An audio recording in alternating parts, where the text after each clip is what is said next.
Esto es el podcast de Enrique Figueroa MX.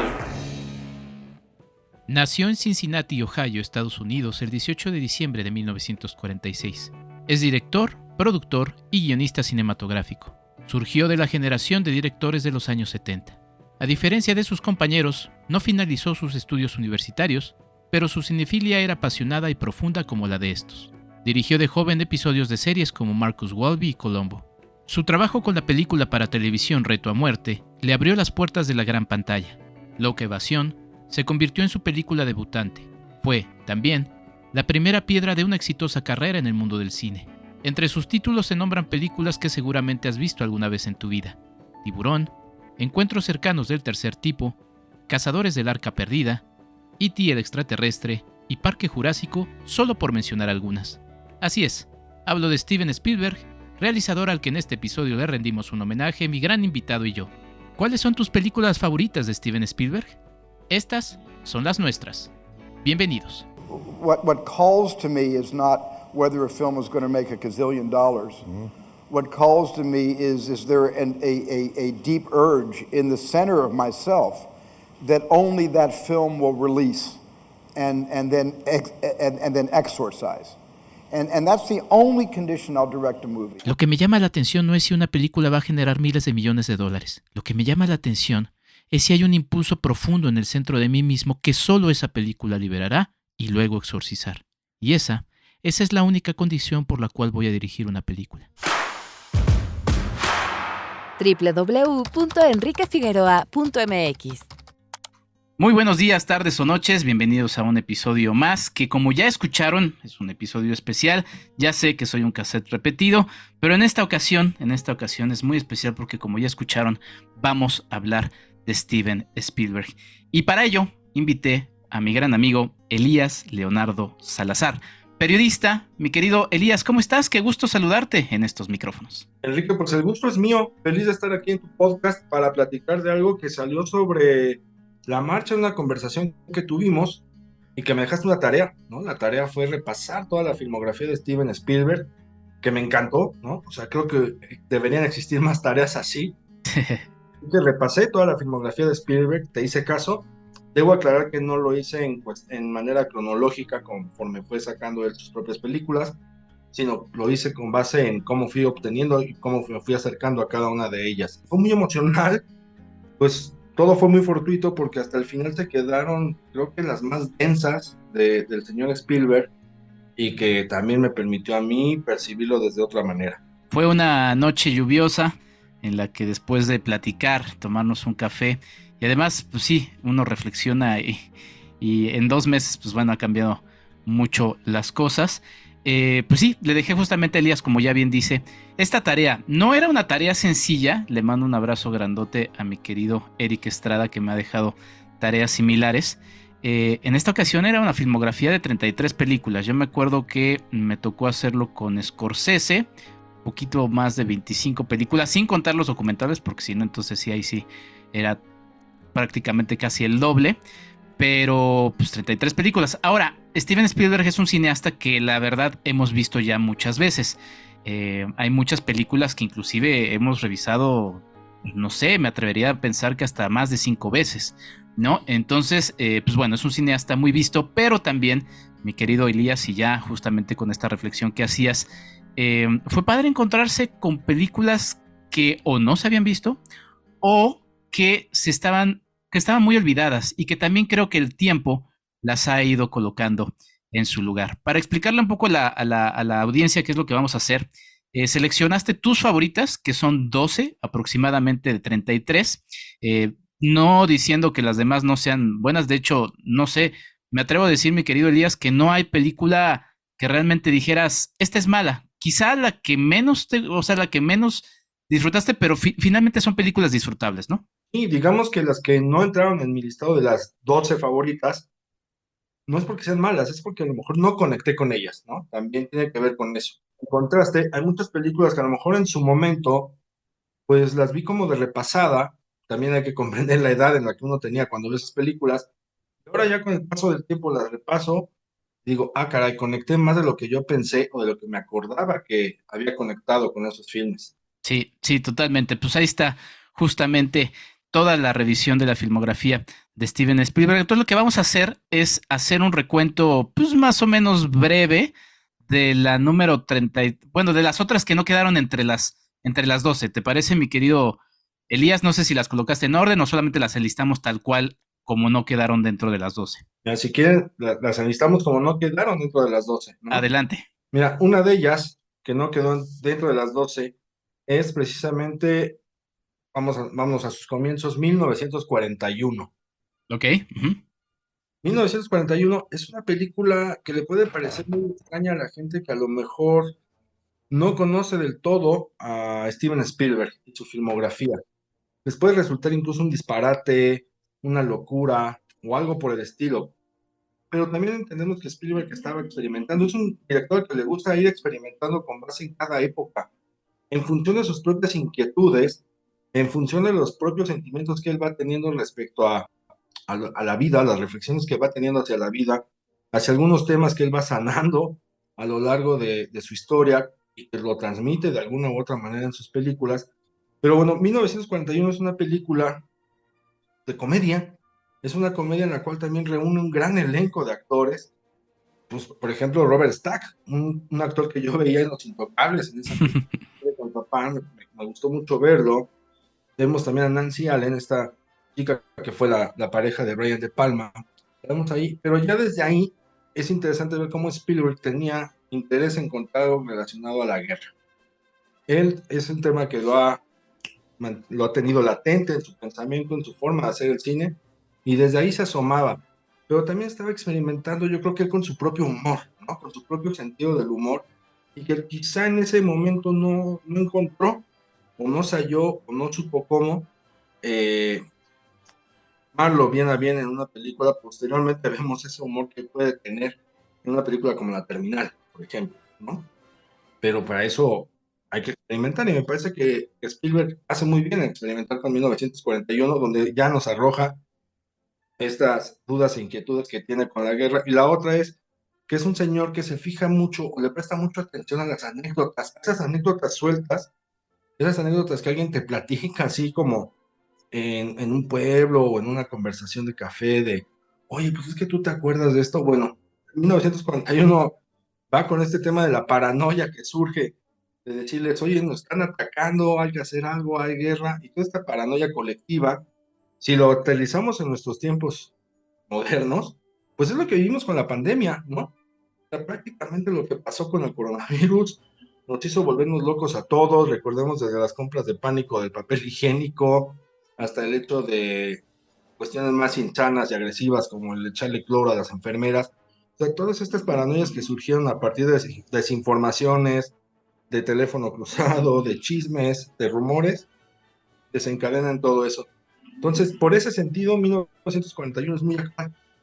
Pero les digo, no entra en mi lista, pero no porque sea mala, sino porque a lo mejor todavía me hizo falta comprender más a lo mejor a Steven Spielberg en esa zeta de experimentar, sobre todo en el género del humor. Sí, una película que no le fue bien con la crítica, como tal no termina siendo una película desastrosa en la taquilla, digo, no viene siendo los éxitos que son otras, pero la verdad es que Steven Spielberg siempre tuvo grandes éxitos, pero con la crítica no la recibió bien, justamente como bien marcas toda la parte de la paranoia, finales de los 70, todavía inmersos pues sí, en toda esta paranoia de la Guerra Fría, todo lo que también anticiparía los años 80, una película también muy basada, como decías, todo este elenco que surgía de la televisión, ¿no? Sobre todo de Saturday Night Live, ¿no? Toda esta escuela de comediantes que posteriormente también pues se apropiaría de varios elementos en la década de los 80.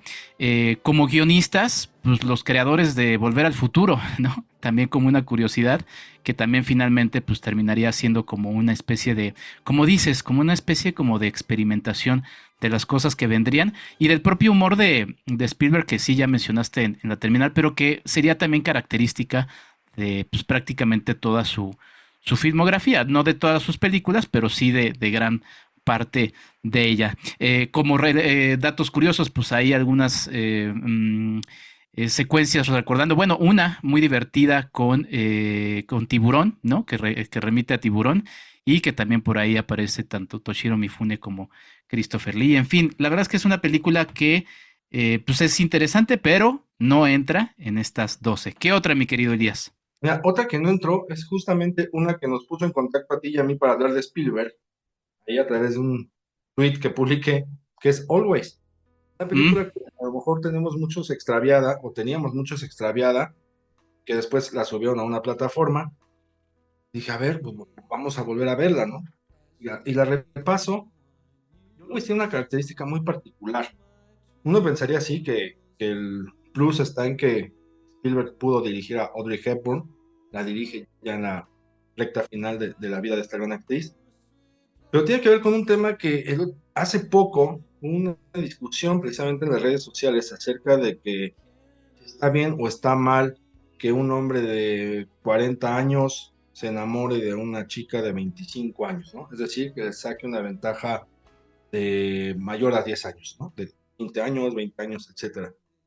Y en la película vemos eso, o sea, pero a lo mejor no le prestábamos la atención debida en su momento. Estamos viendo a Richard Dreyfuss, que es un piloto de estas avionetas que se encargan de apagar los incendios forestales y que tiene una pareja y su pareja es Holly Hunter, pero es una Holly Hunter muy joven, o sea, comprendemos que el personaje de Richard Dreyfuss le saca por lo menos 20 años a esta mujer. Y uno pensaría que en esos momentos estaba como, voy a entrecomillar, bien visto, normalizado, y que ahora no, ¿no? Ahora hay mucha polémica alrededor de qué tan correcto o incorrecto es que tanto un hombre se enamore de una mujer joven que ya es mayor de edad, o una mujer joven mayor de edad que se enamore de un hombre, pues ya, digamos, entrando en la edad de la adultez mayor. Eso lo toca Spielberg en esta película de Always, y no me suena tan descabellado si repasamos también Indiana Jones. ¿En qué sentido? Recordemos que las alumnas del Dr. Jones miran mucho con él, ¿no? Están enamoradas de él. Y también vemos al Dr. Jones eh, inquietándole a una de sus coprotagonistas, que es una chica a la cual él conoció de niña. Ella lo recuerda mucho en esa faceta de niña y ahora que lo descubre, ella ya siendo una mujer, mantiene este amor idílico con el Dr. Jones. Estamos hablando de un hombre que le saca por lo menos 20 años de edad. Entonces, estas cuestiones que va teniendo Spielberg son parte de sus inquietudes, de estas inquietudes que te mencionaba al principio, y la Roja en Always, se me hizo muy interesante esa parte, ¿no?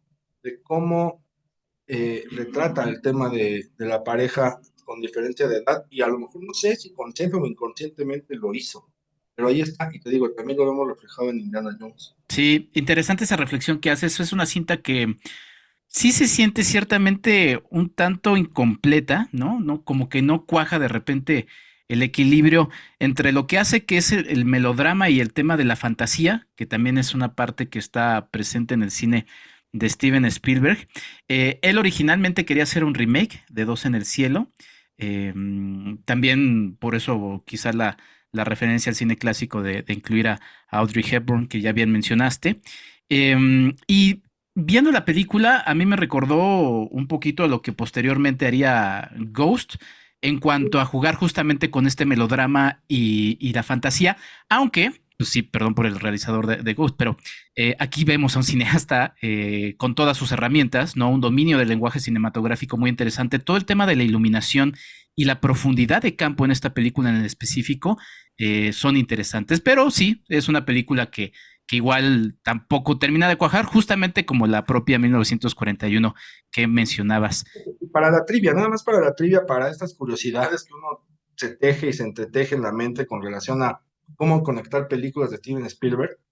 Te recordamos que en Tiburón hay una escena en la que se ven objetos en el cielo volando, Sí, que mucha gente interpreta que, es que nos está avisando que viene E.T., ¿no?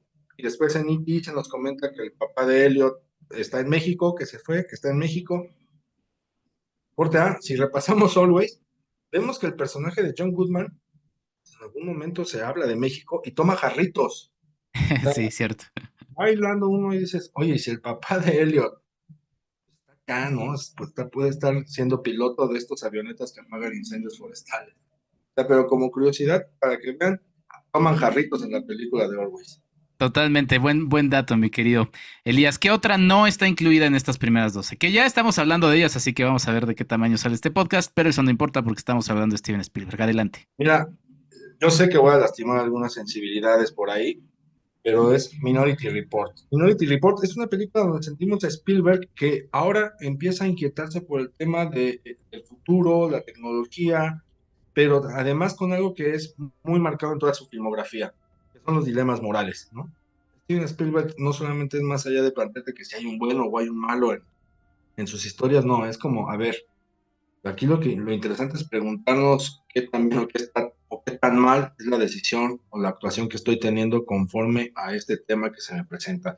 Y en este caso estamos viendo pues, la forma de resolver crímenes anticipándose, ¿no? Anticipándose a ellos para que pueda intervenir a alguien. En este caso es el ya interpretado por Tom Cruise. Y bueno, vemos todo este análisis que tiene acerca de esa inquietud que tiene, ¿no? Cómo se va a actuar en un futuro alrededor de estos crímenes, pero de fondo tiene este otro tema que está también muy marcado en toda en su trayectoria, en su historial, que es la relación entre padres e hijos. En este caso, lo vemos con un padre que pierde a su hijo, ¿no? Da la información de que él perdió un hijo. Entonces es la búsqueda también, por un lado, de la paternidad reencontrándose con el hijo, y la otra es la inquietud que Spielberg puede tener de la figura de hijo con relación a la figura paterna, en esas búsquedas constantes que vamos viendo a lo largo, te digo, de todo su historial.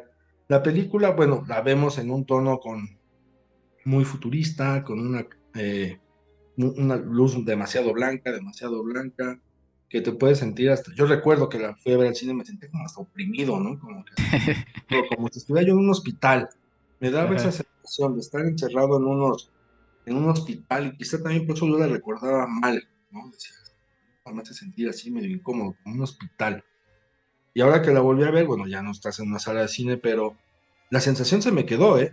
O sea, me Mm. siento como si estuviera yo en un hospital y como si estuviera alguien enfermo y tuvieras que escapar o de estos médicos, que en este caso son, digamos, policías, un buró ahí que quiere implementar su sistema de justicia, donde también vemos la traición, que es otro tema que luego también toca mucho Spielberg. Entonces, esa fue la sensación que me quedó. Les digo, no es porque sea mala la película, no. Realmente, esa sensación de estar en un hospital, dime enfermo y abrumado, no sé si esa haya sido la intención del señor Spielberg con relación al tema de los crímenes a resolver, de cómo actuar ante ellos, pero esa es la sensación que me quedó. Sí, una película entretenida, yo también lo dejaría así, y a mí nada más para añadir algo a lo que decías ya, mi querido Elías, de repente toda esta parte como muy explicativa para entender el meollo del asunto de cómo funciona, pues sí, esta forma de determinar quién va a ser el criminal y demás, de repente me pareció como un poco muy explicativa dentro de un cineasta que mayoritariamente pues siempre ha preferido contarlo todo con imágenes. Digo, entiendo que era para darnos a entender algo, pero también fue como un elemento que encontré adicional. Estoy de acuerdo, vamos a dejarla. No es aburrida. Otra vez la presencia de Tom Cruise termina siendo refrescante, pero bueno, ahí está. Tachamos Minority Report, película de 2002, si no me equivoco, que además, pues bueno, también nos coloca pues en todo este tema pues del mandato de George Bush. Todo recordemos, también hay que ubicar las películas en ese momento. ¿Qué otra no está en la lista, mi querido Elías? Otra que no está en la lista es Amistad. Amistad, película de 1997. Adelante. Sí, la encuentran en Netflix, pues ya eché el niño.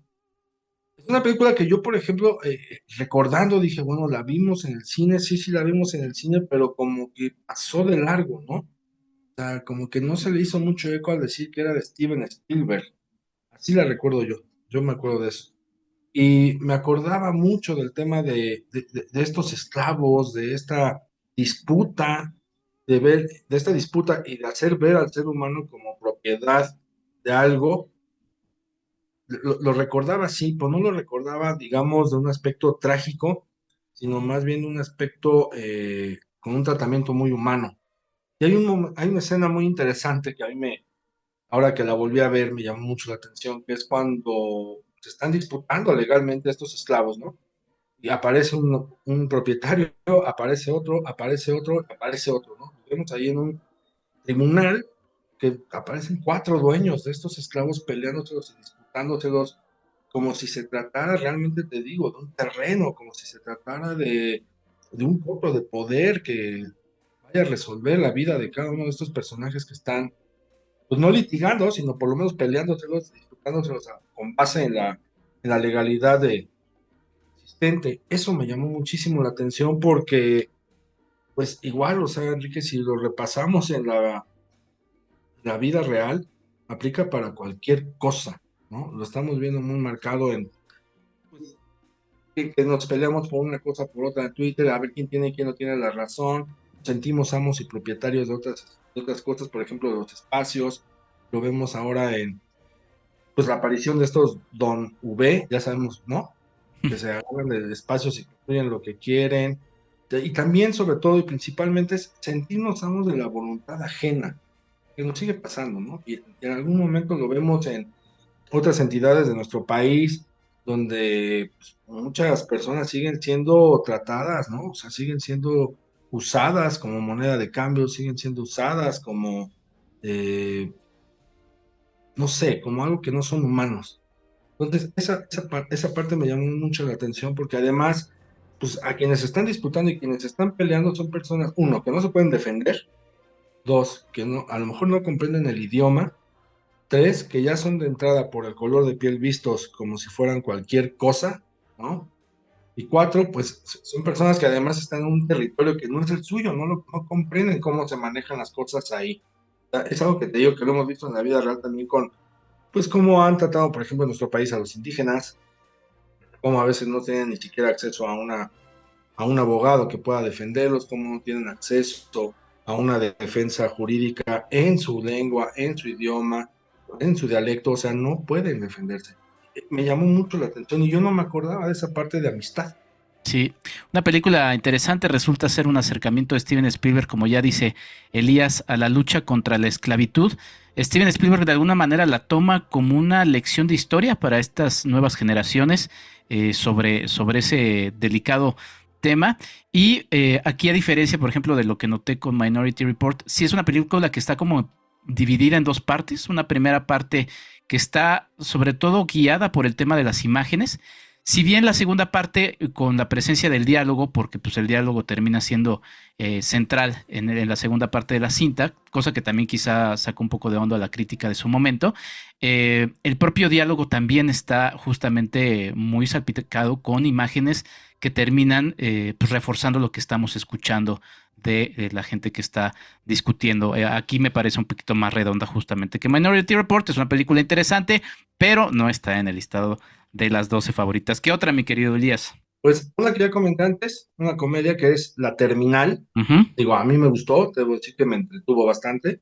Es un Steven Spielberg con un humor muy inteligente, ¿no? No tan saturado, no tan forzado, y que detrás de este humor inteligente que él maneja también pues hay un melodrama, ¿no? También es un género que maneja muy bien el señor.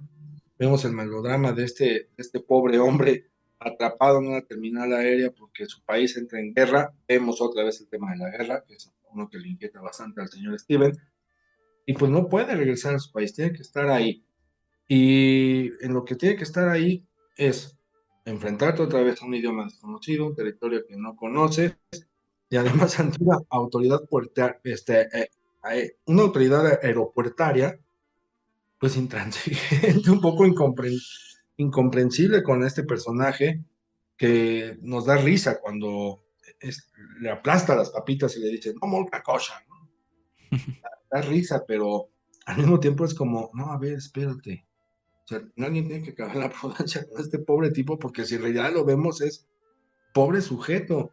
Pero Spielberg nos lo hace también ver de una manera entretenida como, pues no es tan pobrecito, pues, ¿no? O sea, dentro de todo lo que está sufriendo, él se mueve, intenta, hace, y encuentra un respaldo ahí de algunos cómplices que le ayudan a sobrellevar la situación, ¿no? Cómplices que también pues, de alguna u otra manera han sufrido lo mismo que él. O sea, vemos apoyado por un mexicano que es Diego Luna, lo vemos apoyado por el gran pagoda de los excéntricos Tenenbaum, es Kumar Palana, este indio, este anciano indio que con simplemente aparecer ya te hace agradable la película, y que además, bueno, vemos a una Catherine Zeta-Jones en un papel de sobrecargo, que también tiene sus propios dilemas sentimentales, morales, con relación a no solamente a su oficio, sino a su propia persona y a su relación con el otro.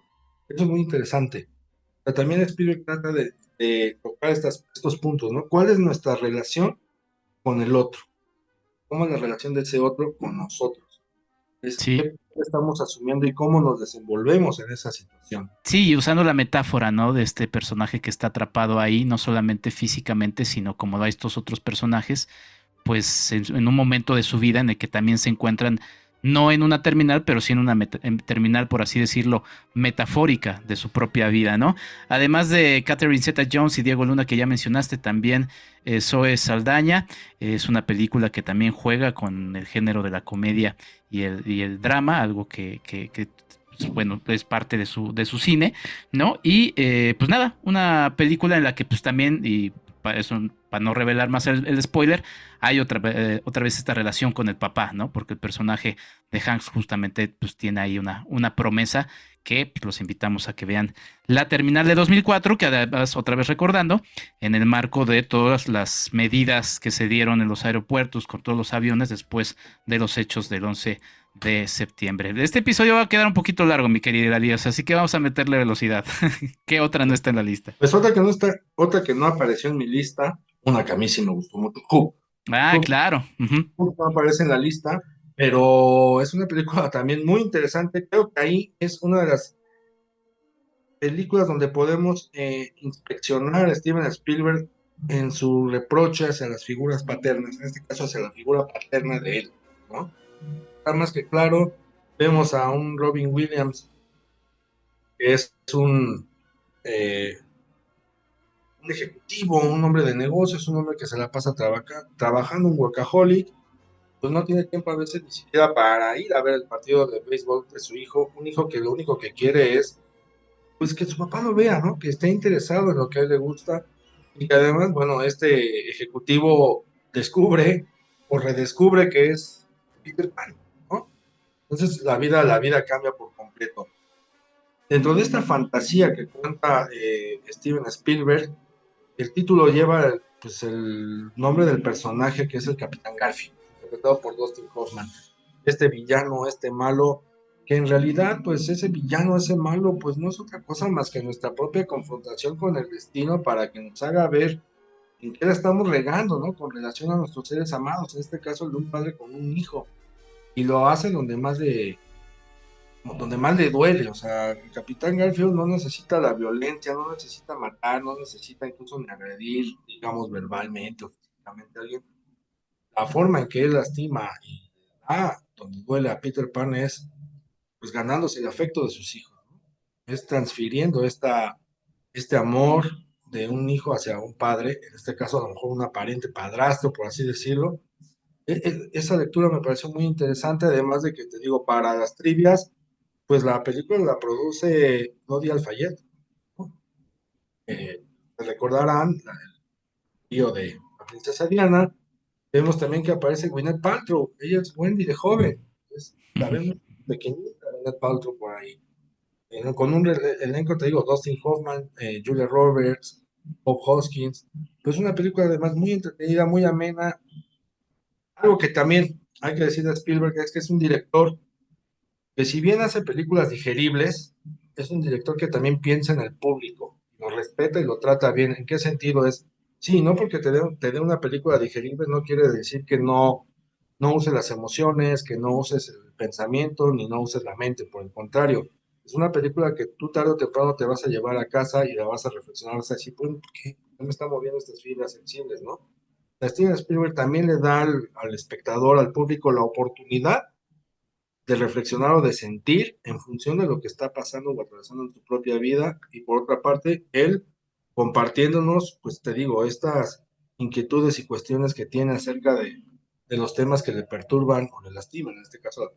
Película de 1991 de aventura que recuerda también a producciones como Goonies y Super 8, por mencionar algunas. Y sí, todo este elemento de los padres e hijos, hay una escena que me encanta, que es este redescubrimiento, porque también está esa relación, ¿no? De un poquito como la figura paterna que terminaba siendo Peter Pan para los niños perdidos, en donde de repente a uno de los personajes está redescubriendo la cara ya adulta de Peter Pan y finalmente dice, sí, finalmente ahí estás, Peter Pan. Una película entrañable, la verdad, con un gran score de John Williams, que bueno, prácticamente acompaña en casi todas las películas a Steven Spielberg, pero bueno, una película que sí disfruté mucho volver a ver, fue muy divertido volver a verla. ¿Qué otra no está en la lista, Elías? Y vamos a meterle candela. Velocidad.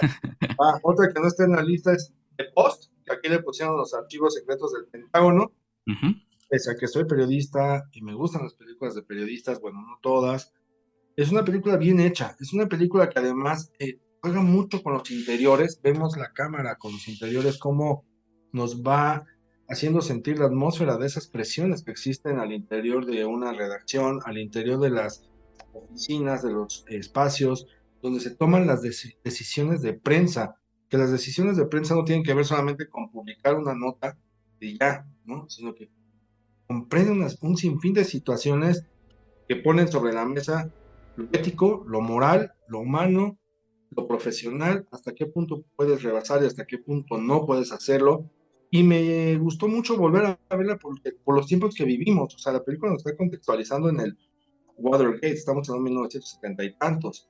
Hoy día, pues, brincos diéramos muchos por tener esas juntas editoriales o esas discusiones editoriales con referencia a lo que se publica en algunos medios, ¿no? Porque hoy día ni siquiera se coteja la información, es tú la lanzas como va, pégale, tú dile, no pasa nada, ofrecemos disculpas y ya. No, acá Spielberg matiza mucho esa parte, ¿no? A ver, una decisión editorial no es nada más una cuestión periodística, son también muy, muy humana. Sí, una película que justamente va sobre el tema de la prensa libre.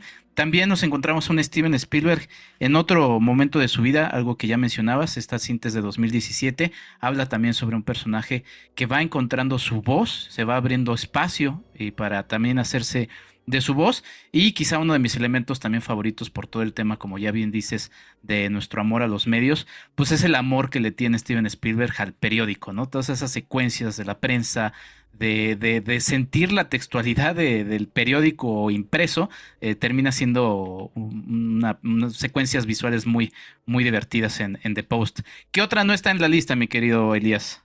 Mira, si quieres, nos vamos con esta que no entra y nos vamos con las que sí entraron. Tú me dices, Vázquez. otra que no entró, pero cómo la disfruté ver, es Ready Player One. Uy, sí. La disfruté mucho y yo he de decir que en ese periodo yo no vivía en la Ciudad de México, vivía en Playa del Carmen y la película nunca llegó. Y si llegó, nadie se enteró, entonces no la vi. Se me brincó, se me traspapeló ahí entre los recuerdos que tenía de Spielberg. Entonces, verla por primera vez, para mí ya fue un agasajo. Y además descubrir que Steven Spielberg es capaz de hacer este tipo de historias, me gustó mucho, porque además es un Spielberg que piensa, te digo, piensa en los públicos, piensa en el público al que va dirigida su película. En este caso es un público gamer, un público juvenil, un público adolescente, y que además lo trata bien. Lo trata bien, ¿a qué voy? Pues nosotros lo hemos visto, lo hemos escuchado, sabemos de historias de cómo pues, a los jóvenes se les maltrata nada más por el hecho de ser jóvenes, ¿no? Y más ahora en esta actualidad donde se sataniza demasiado al chico que se la pasa a lo mejor jugando videojuegos o que tiene esas inquietudes de la realidad virtual. Bueno, Spielberg dice, a ver, ¿no? O sea, estos chicos piensan, estos chicos sienten y también estos chicos están ubicados dentro de un contexto que los ha orillado y los ha oprimido hacia esa situación. Y sin embargo, ellos tratan de luchar contra ese mundo que los oprime, contra esas imposiciones y limitaciones que han tenido que sobrellevar, porque pues, una generación anterior o generaciones anteriores no hicieron mucho, precisamente ofreciéndoles el mundo que les están ofreciendo, y lo único que tienen es, bueno, vamos, si la vida nos pone la realidad virtual, lo vamos a sortear con las capacidades y las cualidades que tenemos. O sea, ese trato que tiene de Steven Spielberg hacia la juventud en cuanto a valorar que son seres pensantes e inteligentes me gustó mucho. Sí, a mí me hizo recordar mucho a E.T., ¿no? Por esta rebeldía juvenil. Es una película que también me gusta mucho, que también pensé primero pensé sobre él, pero después pensé que quizá podría ser una película en la que también le escribe o es una forma de hablarse con su gran amigo George Lucas, ¿no? Por este personaje que crea un universo gigantesco que termina convirtiéndose en algo que termina también por comerse al creador, que simplemente lo que quería era hacer algo, no sé, ahí quizá extrapolé algo, pero bueno, quizá no, porque finalmente la relación Lucas-Spielberg es muy, muy fuerte. Y nada más como comentario curioso, muy personal, yo jugaba, mi querido Elías, a ser Steven Spielberg de niño. Y en una película que hice en mi infancia, en mi cabeza, empezaba con una canción de Van Halen. Y mira, Ready Player One justamente empieza con Van Halen, pero bueno, ¿no? Y además tiene un soundtrack fantástico, ¿eh? sí, sí, buenísimo. Hay se explaya Steven Spielberg en cuanto a armar un soundtrack, eh, pues de mucho gusto musical, ¿no? De mucho gusto musical y de buen gusto musical además, ¿no? O sea, es como, me agradó también esa parte. Vámonos a un corte y vamos con las 12 que sí aparecen en el listado de Elías Salazar. Estamos hablando de Steven Spielberg, ya regresamos. ¿Quieres ayudarnos a hacer más contenido? Tu apoyo es fundamental. Entra a www.patreon.com/Enrique Figueroa MX y elige entre las muchas recompensas que tenemos para ti. Desde un agradecimiento en este podcast hasta tu participación en un cineclub en línea donde tú puedes elegir el tema. Además de 50% de descuento en nuestros cursos, talleres y tours. ¡Únete! Sé parte de esta comunidad. Hola, ¿qué tal? Los saluda Leticia Moreno, coordinadora del Concurso Nacional de Guión Cinematográfico GIF 2023, y quiero invitarlos a que participen en la convocatoria del concurso que abrió el pasado martes 14 de marzo y permanecerá abierta hasta el próximo lunes 8 de mayo a las 14 horas tiempo de la Ciudad de México. En esta convocatoria estaremos recibiendo guiones de ficción para las categorías de largometraje y cortometraje. En la categoría de largometraje estaremos recibiendo guiones con una duración mínima de 85 minutos y una máxima de 120 minutos. En la categoría de cortometraje estaremos recibiendo guiones con una duración mínima de 1 minuto y una máxima de 10 minutos. En esta convocatoria pueden participar autores o coautores mexicanos, aunque residen en el extranjero, y también autores o coautores extranjeros naturalizados o que cuenten con una residencia mínima de 3 años en nuestro país. Para más detalles de la convocatoria, los invito a que visiten la página del festival www.gif.mx. Esperamos leer sus historias. Saludos.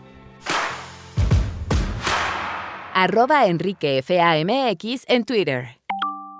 Y bien, estamos de regreso en este especial dedicado al cine de Steven Spielberg. Afortunadamente se acabaron los Oscar. Afortunadamente porque es uno de mis temas menos favoritos de hablar en el cine. Y afortunadamente también porque, pues si bien pues, no le dieron el premio a Spielberg, que me parecía el apropiado para mejor dirección, pues nosotros le estamos haciendo este gran homenaje. Estoy con Elías Leonardo Salazar, periodista, y estamos repasando el cine de Steven Spielberg. El pasado ejercicio parecía breve, pero no lo fue.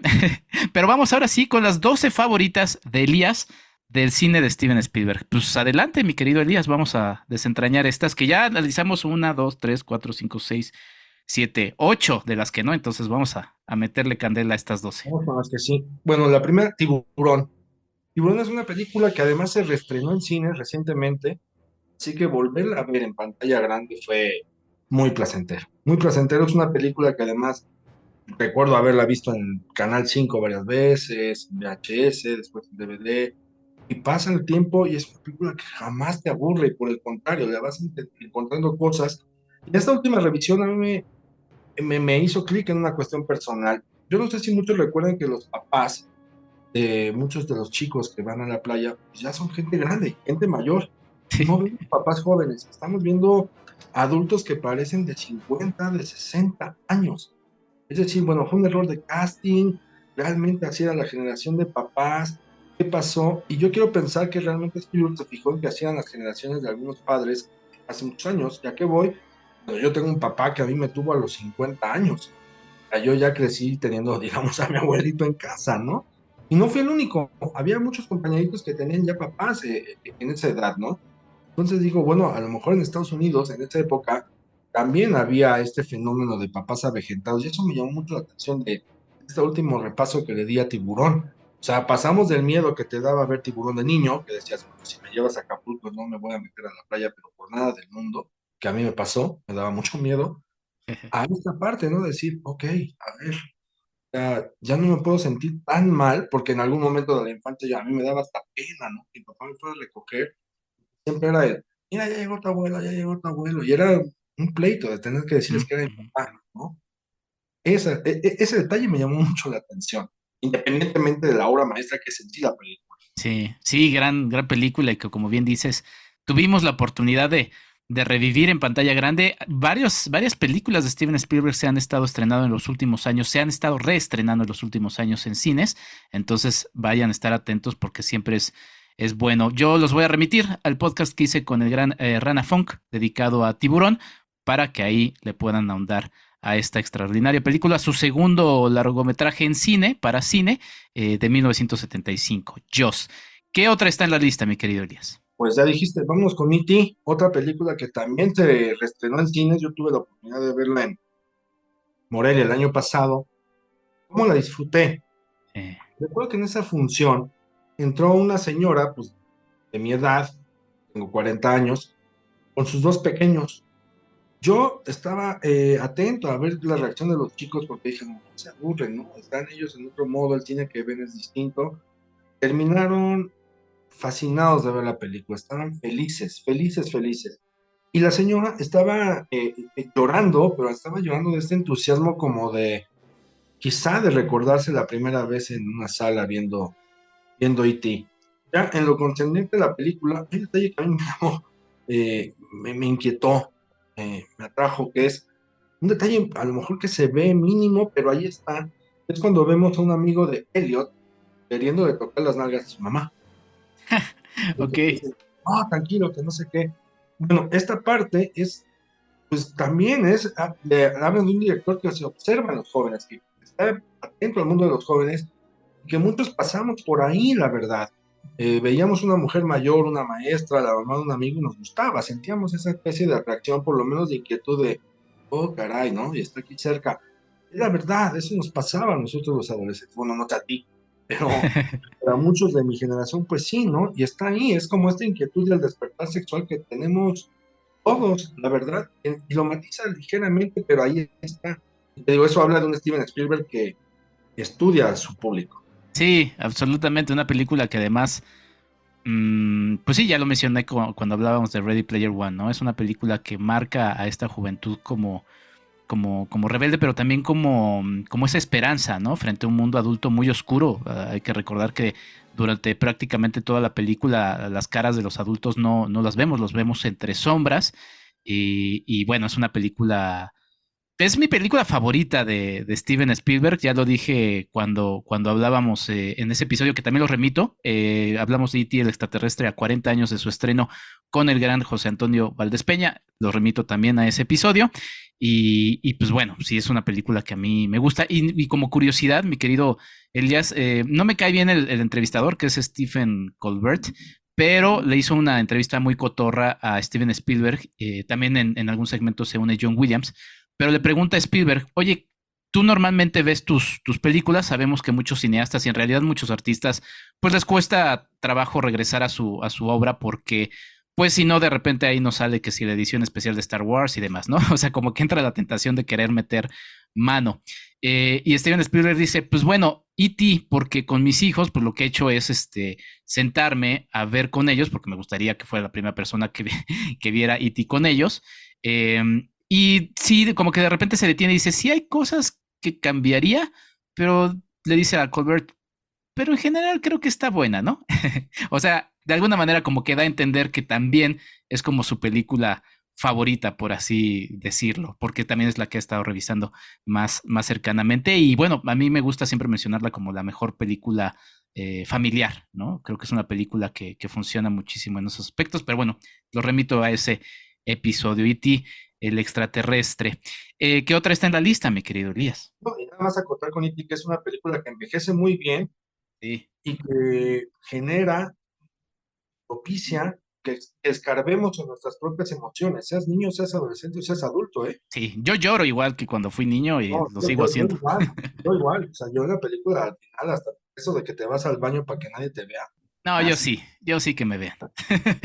¿Qué otra, Elías? Bueno, hablabas del tema de Spielberg con referencia a los personajes infantiles que se tienen que volver adultos o que tienen que lidiar contra un mundo adulto pues muy estricto, muy opresor o que se olvida mucho de estos chicos, ¿no?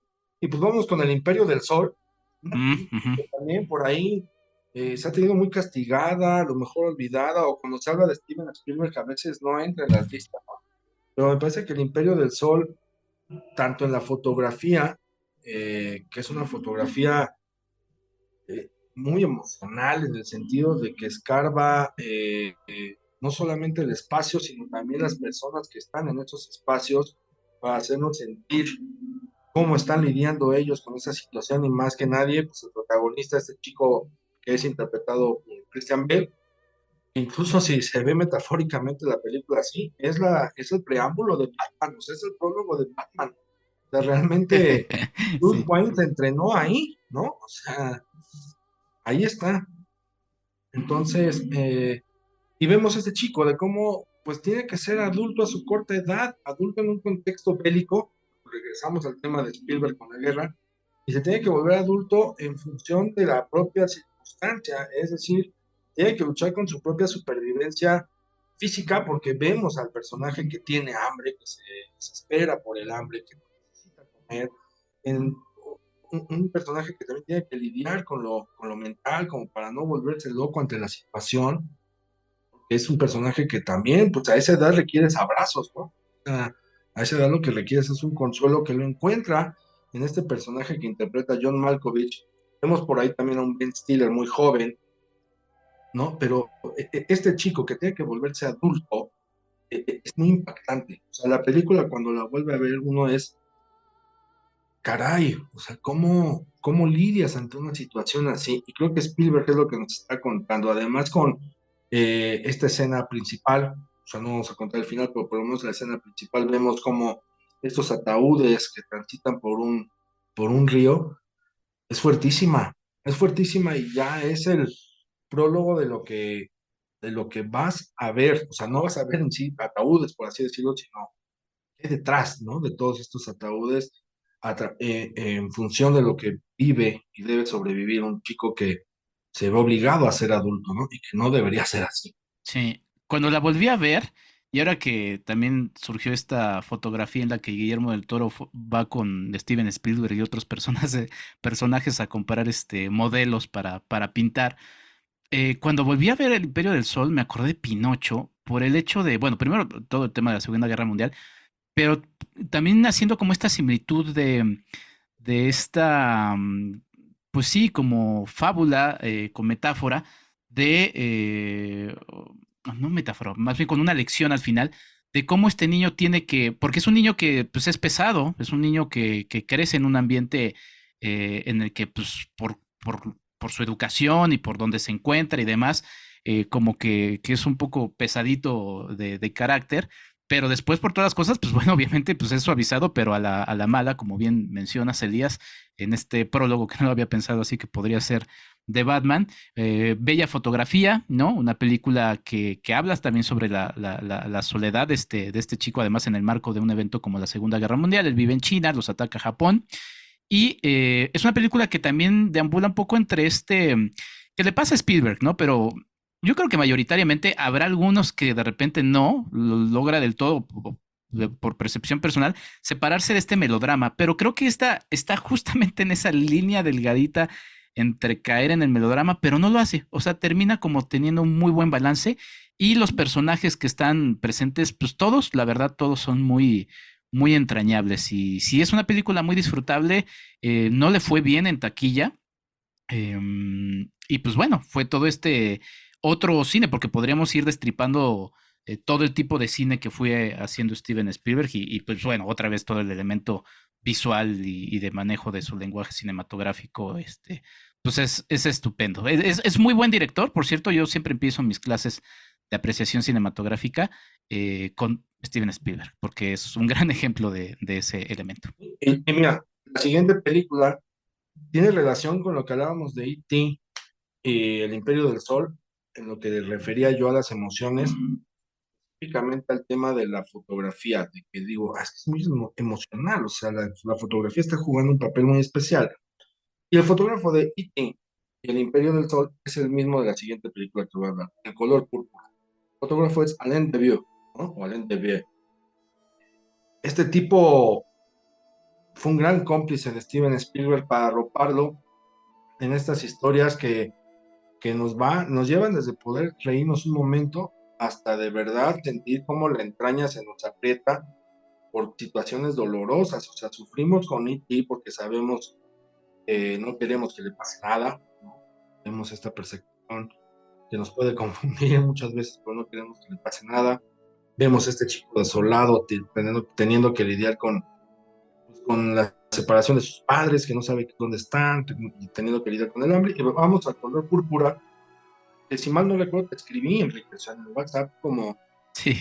haces, porque yo no recuerdo haber sufrido tanto en una película durante 25 minutos. Los primeros 25 minutos de esta película son de veras un reto, una confrontación al alma, a la estabilidad de cada quien, porque es muy dolorosa. O sea, todos estos primeros 25 minutos en que vemos cómo una niña, cómo las niñas de raza negra, no, es que no estoy spoileando algo que es así el inicio de la película, vemos que pues es abusada por el papá, ¿no? Cómo le arrebatan a su propio hijo, o sea, es es muy doloroso ver cómo es de alguna u otra manera vendida a otro hombre para que sea su esposa, y a la vez que este hombre la utilice como una especie de, eh, pues de empleada doméstica, ¿no? Y mal, es muy doloroso, de verdad muy doloroso. Y yo lo primero que me pensé es, bueno, ¿cómo habrá reaccionado la gente que la vio en el cine? O sea, es una película en la cual dices, no, o sea, si me compré las palomitas no me las voy a comer, si me quedan, no me las voy a comer. Es una película que te puede incomodar al grado de decir, oye, mejor vámonos, vamos a salirnos de aquí. Pero que me parecen necesarios esos primeros 25 minutos de dolor para poder después comprender y aterrizar las motivaciones, los impulsos y la voluntad que tiene el personaje principal, que vemos que es Whoopi Goldberg, para poderlo sobresalir o poder, no sobresalir, para poder salir adelante después de este pasado terrible ¿no? Y que va encaminado precisamente hacia mostrar un empoderamiento, una lucha femenina muy interesante, porque además de ser mujer, pues es una mujer de raza negra, entonces tiene que lidiar contra esos conflictos, y además es mujer de raza negra y pobre, ¿no? O sea, toda la opresión que se pueda tiene este personaje, sin embargo, nos va encaminando Steven Spielberg a ver, o sea, para comprender lo que esta mujer ha trascendido, les tengo que mostrar esto sí o sí para que vayan de la mano con ella. Y lo logra, ¿eh? Whoopi Goldberg en su papel debut, ¿no? Ya a los 30 años como actriz. Una película que ahorita que decías cómo la había tomado la gente, pues bueno, venía de las dos de las dos primeras Indiana Jones y de E.T., entonces, pues imagínense. Y además también era pues la incursión, por así decirla, al cine serio de Steven Spielberg, que desde entonces y hasta, pues sí, la lista de Schindler va con este estigma de que pues es un realizador de películas palomeras, de que no sé cómo se atreve a hacer este tipo de cine. De hecho, el propio Steven Spielberg pues tenía miedo, tenía dudas de hacer esta película. Se dice que para la parte del casting de Whoopi Goldberg está Quincy Jones, quien es productor y finalmente también va a ser el músico de la película, aquí ya no estando John Williams involucrado. Y también Michael Jackson en ese mismo casting. Pero es el propio Quincy Jones quien le dice a Steven Spielberg, porque Spielberg decía es que pues yo no soy ni mujer, ni soy afroamericano. Le decía, pues tampoco eres extraterrestre y te echaste E.T. el extraterrestre, entonces no veo ningún problema, ¿no? Y pues así fue como animó a Steven Spielberg a hacer. Mira qué interesante, la que consideras una de las mejores películas de Steven Spielberg, que además, pues sí, o sea, si alguien nombra, si checamos de repente estos conteos que de repente harán algunos influencers en redes sociales, pues no creo ni siquiera que se haya revisado. Entonces, interesante incluir el color púrpura y también el Imperio del Sol. ¿Qué otra, mi querido Elías? No, déjame matizar, o sea, cualquiera que diga, es que Spielberg nada más hace películas de entretenimiento y ya, no, no, no.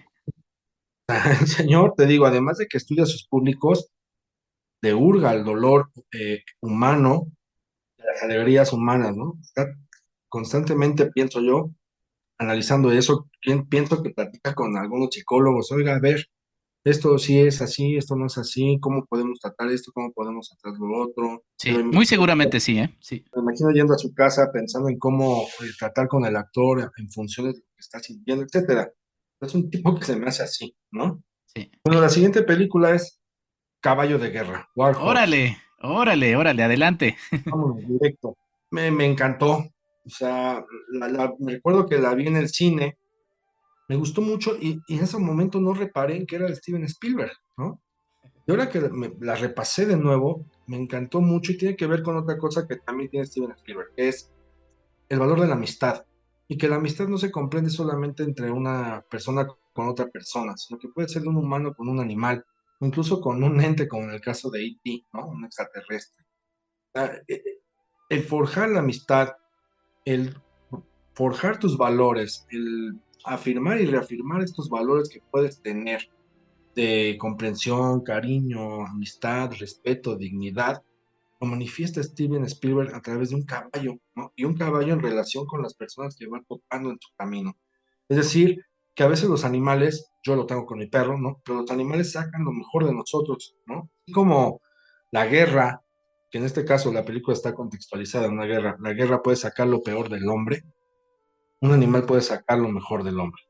Y lo vemos incluso con este militar interpretado por Tom Hiddleston, lo vemos con el personaje que es precioso, el de la niña que sostiene un diálogo ahí con su abuelo muy, muy bello, es un diálogo muy conmovedor en donde ella lo trata de un cobarde, ¿no? Le dice, es que tú no luchaste, tú no hiciste nada, y el abuelo le explica con una metáfora que pues él se encargó de sacar a estos niños para que pudieran tener libertad y ser felices, entonces por lo tanto su acto no es precisamente tan cobarde, ¿no? Eh, pero te digo, esta idea de la amistad y esta idea de que los animales pueden sacar lo mejor de nosotros, me pareció, no sé si la palabra quepa un gran mensaje, pero sí por lo menos una lectura muy atinada de lo que es la sociedad. Y en el caso de los caballos, pues lo tenemos nosotros identificado con los corridos de Antonio Aguilar, Vicente Fernández, José Flor Jiménez, pero lo podemos trasladar a un perro o un gato sin problema alguno. Y por otra parte, nada más hay matizar el tema, te digo, de la figura paterna con los hijos. Bueno, ahí vemos un papá alcohólico, al cual de alguna u otra manera se nos hace ver como pusilánime, y en contraste la mamá es quien tiene esta fortaleza, esta prudencia y esta inteligencia de tratar la situación respecto al hijo, respecto al caballo y respecto al chantaje y pues es un chantaje el que están siendo sometidos por el tema de la propiedad. Es una película muy bonita. Sí, sí, muy interesante. Fíjate que hace unas semanas, bueno, seguramente ya la viste, EO, la película que también estaba nominada al Oscar a Mejor Película Internacional.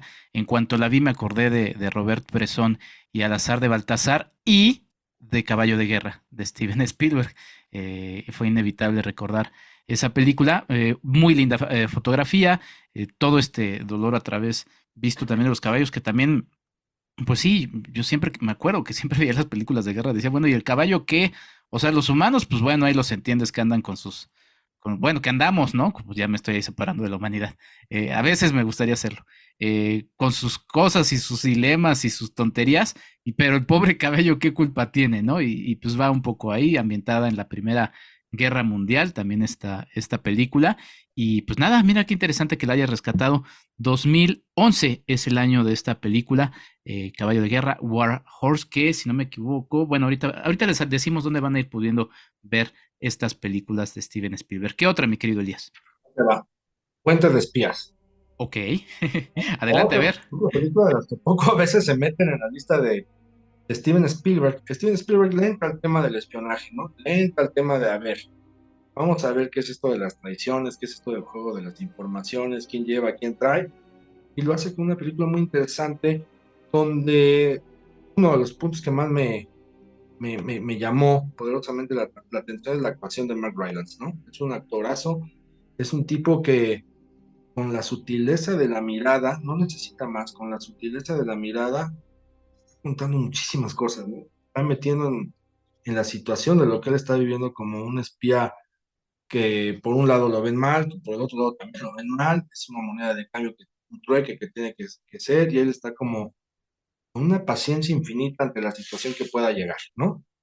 Él no se desespera, es un tipo que comprende dentro de su lógica qué es lo que puede pasar y no ve más allá. Y voy a decir esto porque también pone a Tom Hanks, ¿no? En un tono casi similar, donde ves a un Tom Hanks muy expresivo con los ojos, ¿no? A Ujú. diferencia de algunas otras películas recientes que hemos visto de él. Elvis, un viejo gruñón, donde casi todo es como muy con el rostro, Ujú. esto. No, acá es la mirada. O sea, la mirada dice mucho y creo que por ahí va, ¿no? O sea, realmente un juego de espías tiene que ver con esto, ¿no? Es como cuando estás jugando cartas, jugando dominó, que todos, a ver, estás viendo a ver cómo mira el otro. Eso me hace muy interesante. Se me ha hecho una película muy bien manejada dentro del género de espías.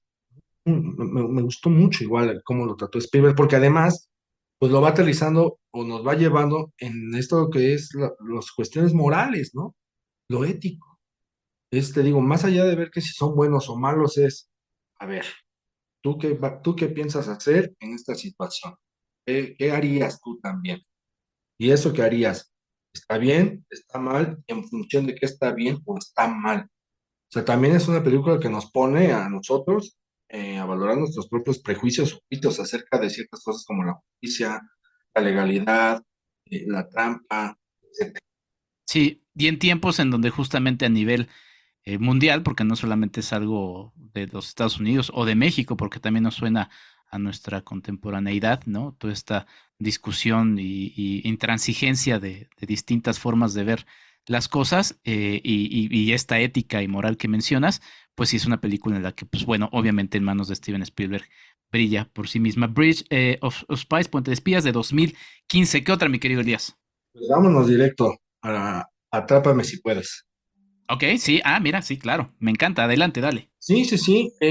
Yo no sé por qué la recordaba como una comedia que me entretuvo bastante por Leonardo DiCaprio, pero ahora, después de ver los Fabelman, uno va comprendiendo que Atrápame si puedes era el preámbulo de los Fabelman. Ya ahí Steven Spielberg nos estaba contando pues, su propia catarsis en función de esta cura, ese intento de sanar que él tenía con las relaciones materna y paterna.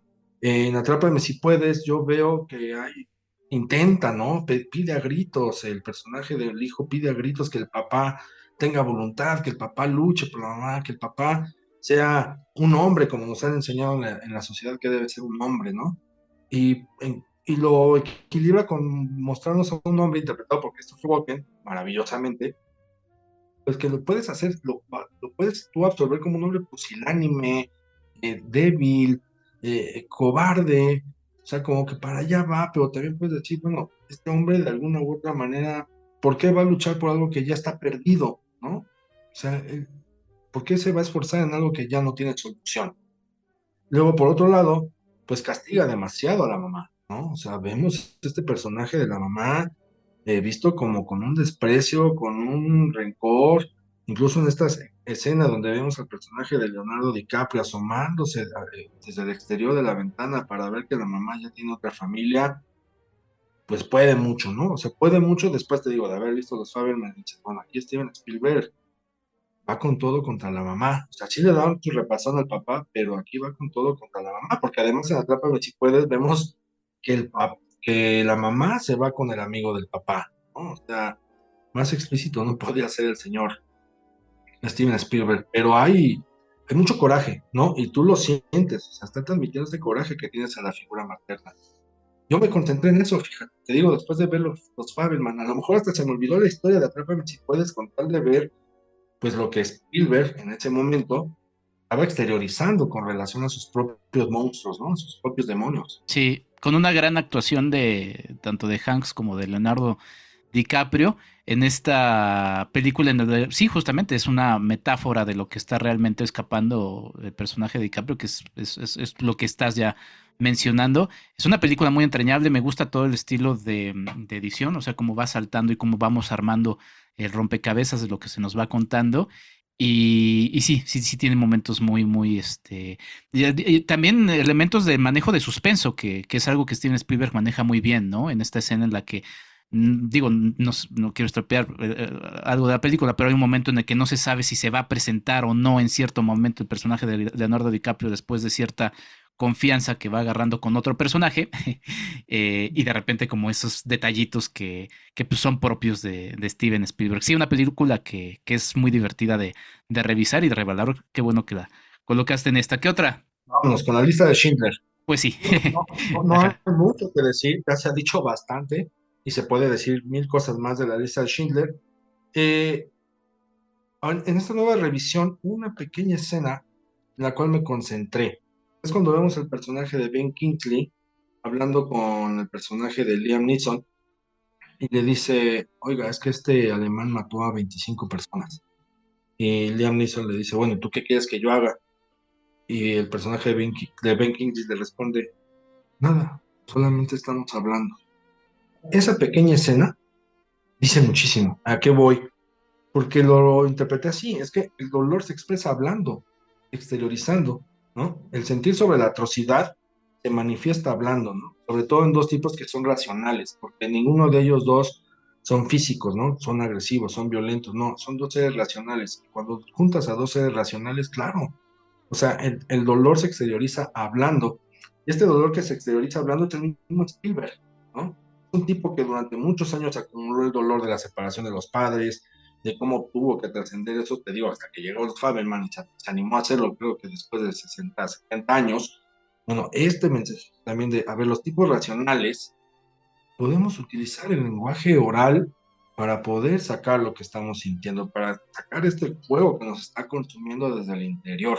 Y es algo que no nos enseñan, ¿no? Entonces, ese detalle me llamó mucho la atención. Y hay otro, que es casi al principio de la película, donde vemos que los alemanes toman datos de todo, ¿no? Ujú.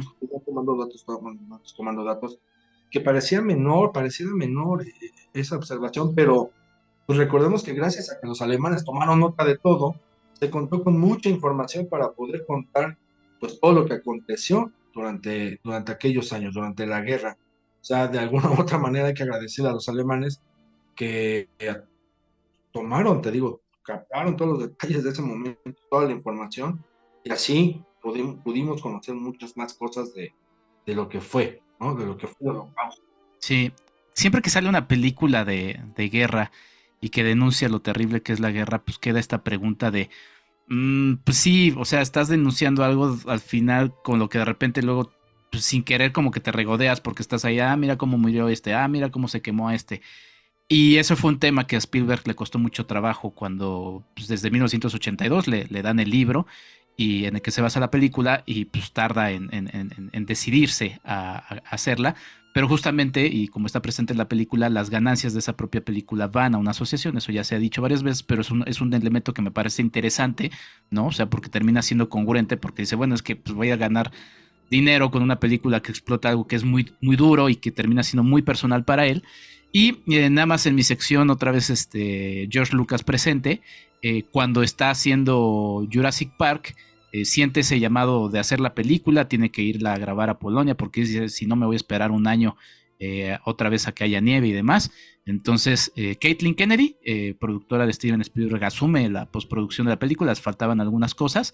Y George Lucas también, le pide a George Lucas también que le ayude a supervisar algunos temas de audio de la propia Jurassic Park para que Steven Spielberg pueda irse ya a filmar la lista de Schindler, sin duda una de sus mejores películas, y también el uso del color, ¿no? Otra vez, no solamente por un capricho, sino todo muy bien. Pareciera que estamos viendo por momentos un documental, entonces todo esto va justamente relacionado a ese elemento, una película de la que sí se ha hablado mucho y es una película que ya en este 2023 ya cumple 30 años como la propia Jurassic Park. ¿Qué otra, mi querido Elías? Múnich. Ok.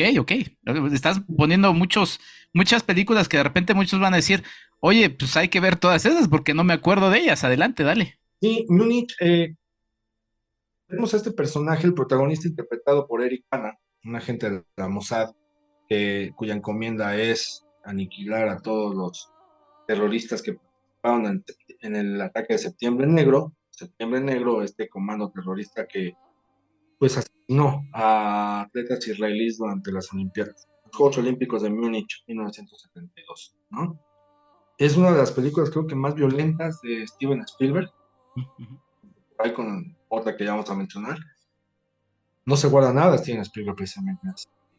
¿Por qué? Porque la ley del talión, el ojo por ojo y el diente por diente, la venganza es así, es violenta, ¿no? La venganza es una sopa que se sirve fría. Pero vemos estos dilemas morales que le gustan tanto a Spielberg, lo plantean una cuestión que aparece reiteradamente, que es el acto de matar, el acto de ejecutar a alguien.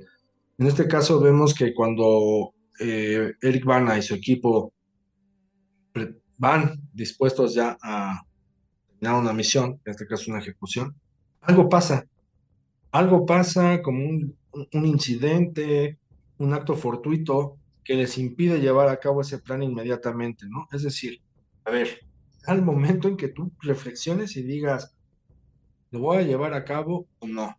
¿Estoy listo para matar o no?